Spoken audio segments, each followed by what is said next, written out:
अब यो क्वेसनले चाहिँ तपाईँहरूलाई फुरियर सिरिज बुझाउँछ है। म फुरियर सिरिज बल्ल बुझाउँछु। अब अहिलेसम्म हिसाब गर्नै सिक्यो, फुरियर सिरिज अझ राम्ररी बुझिन्छ। जस्तै FX equals to x by two छ। FX equals to x by two भनेको चाहिँ तपाईँको कुनै पनि रेन्जमा होइन यस्तो एक्स बाई यसरी गएको फङ्सन छ। अब यो फङ्सन रिपिट पनि हुन्छ होला, कतिदेखि कतिसम्म माइनस पाई टू पाईसम्म यसले डिफाइन गरेको छ।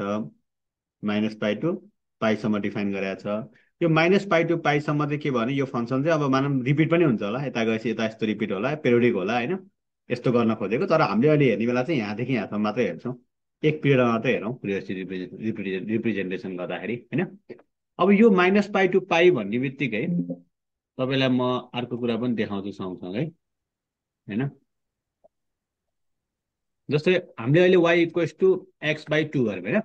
अब एक्स बाई टूमा हामीले अब लिमिट हाल्न खोजेको भनेको अहिले माइनस पाई टू पाई मात्र गरौँ न, धेर नगरौँ। त्यति मात्रै हेरौँ। 3.14देखि हामीले 3.14सम्म गऱ्यौँ। त्यही भएर अलि राम्रो फिगरलाई मैले यो पनि फोर गरिदिनु। ए होइन, यति रेन्जमा हामी हेर्छौँ। यो रेड कलरको लाइन भन्ने एउटा लाइन छ, त्यो रेन्जमा चाहिँ हामीले अब के गर्छौँ भन्दाखेरि फुरियर सिरिज हाल्छ। फुरियर सिरिज हाल्नु भनेको हार्मोनिक सिरिजलाई कसरी हुन्छ यो रेड कलरको लाइन रिप्रेजेन्ट गर्ने खालको हार्मोनिक सिरिज हाल्छौँ। सबभन्दा पहिला त माइनस पाई टू पाई छ, हामीले f x equals to x by two दिएको छ। सबभन्दा पहिला त एक्स बाई टू भनेको अड फङ्सन कि इभन फङ्सन, फ्याक्ट भन्नुहोस्। Odd function. Odd function. Odd function हुने बित्तिकै के चिज हुँदैन ये नट र एएन हुँदैन, बिएन मात्र हुन्छ। है। एनआर पनि हुँदैन, एएन पनि हुँदैन, के मात्र हुन्छ त? बिएन। बिएन। बिएन मात्र हुन्छ। भनेपछि यसलाई यस्तो लेख्न पाइन्छ, since f x is odd, a n कति? यो मैले सिधै लेखिदिएँ है, तपाईँलाई बुझिहाल्नु भएको छ, सिधै लेखिदिएँ। भनेपछि बिएन मात्र हुन्छ भनेपछि एफएक्स भनेको चाहिँ समेसन एन इक्वल्स टु वानदेखि इन्फिनिटीसम्म बी1 सरी बिएन साइन एनएक्स भन्न पाइयो। यसलाई खोल्यो भने के B one sine X plus B two sine two X plus बी3 sine three X plus B four sine four X. ए हेरेर भन्नुहोस् त ल, यहाँसम्म मैले केही गडबड गरेँ? त्यही हो।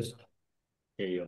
अब हामीलाई अप्सनमा अहिले चाहिँ मैले गाह्रो बनाइदिएको छु। मानव इक्जाममा चाहिँ तपाईँलाई धेरै एक मार्क्समा सोध्ने भएर चाहिँ के गरिदियो भने यो भित्र चाहिँ अरू चाहिँ सबै कस दिएछ। यहाँ यो कस दिएछ, यो कस दिएछ, यहाँ कस र कस दिएछ, यहाँ पनि कस दिएछ, यहाँ पनि कस दिएछ, यहाँ पनि कस दिएछ। एन्सर के हो त अब?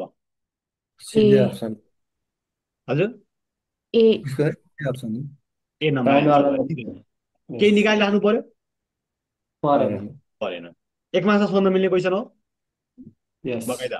हेर्दाखेरि फुरियर सिरिज निकाल्ने सिरिजै बनाउने भन्ने जस्तो लाग्छ, तर कन्सेप्चुअली एकछिनमा निक्लिन्छ। तर अब अहिले चाहिँ हामीले सबै कोफिसियन्टै निकालौँ भनेर चाहिँ मैले के गरिदिएको छु तपाईँलाई, यो कसेस होइन सबै साइन एक्सै गराएको छु। अब एन्सर ए भन्न सक्नुहुन्छ त? यो हटाइदियो भने नि थाहा छैन हेर्नु। सकिँदैन। ए हुन पनि सक्छ नहुन पनि सक्छ, वी डोन्ट नो।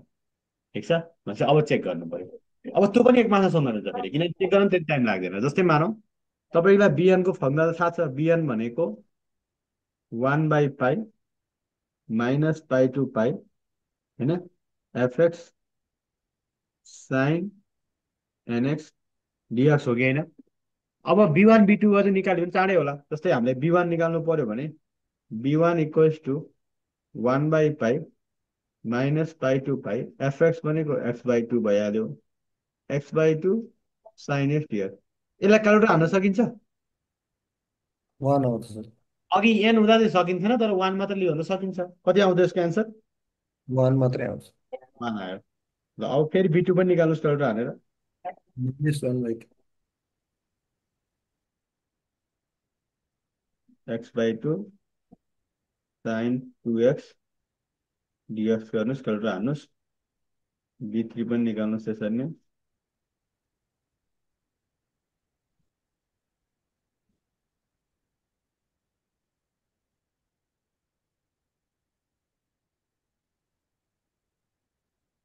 सिमिलरली बी2 आयो -1/2, बी बी3 थ्री कति वन आयो?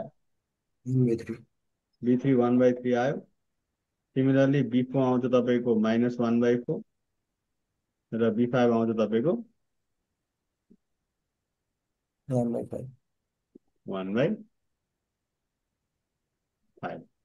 अब यो सबै आउँदै गर्दाखेरि तपाईँले खोल्न सक्नुहुन्छ र खोल्दाखेरि एफएक्ट इक्वल्स टु के हो त B1 प्लस सरी B1 चाहिँ B1 भनेर साइन एक्स हुनु पर्यो plus B2 sin sine 2x plus B3 sine 3x plus B4 sine 4।